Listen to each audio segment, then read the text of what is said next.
Ils livrent des produits, conduisent des taxis ou élaborent des projets à distance. L'Union européenne compte 24 millions de travailleurs sur les plateformes numériques.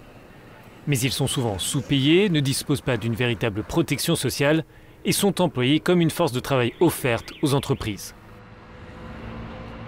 Pour améliorer les conditions de ces activités, la Commission européenne consulte syndicats et employeurs sur le statut de ces acteurs, leur représentation et enfin la gestion dite algorithmique.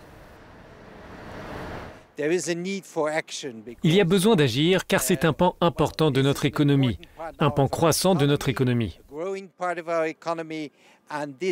Cette économie numérique ne peut pas se développer en dehors des règles habituelles et de la protection habituelle qui ont établi l'économie que nous connaissons.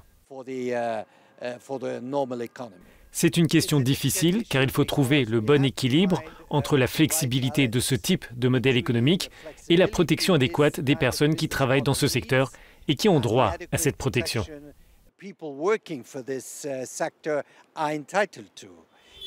Pour les syndicats, l'action européenne est nécessaire afin d'assurer des conditions de travail justes et décentes et pour la mise en place de conventions collectives. Ils appellent la Commission à s'attaquer au travail des faux indépendants et souhaitent qu'ils soient considérés comme des employés. Si nous voyons vraiment qu'un algorithme organise le travail, qu'un travailleur ne peut pas décider lui-même de son taux, de ses tarifs, qu'il n'a aucune autonomie dans ses tâches, ce sont des preuves suffisantes qu'il ne s'agit pas d'un indépendant. Il y a suffisamment de preuves qui attestent que la plateforme organise en fait les relations de travail. C'est pourquoi nous pensons qu'il faut prendre comme point de départ qu'il s'agit d'un employé jusqu'à preuve du contraire. Le patronat estime pour sa part que c'est aux États membres de définir les liens professionnels entre les plateformes et les travailleurs.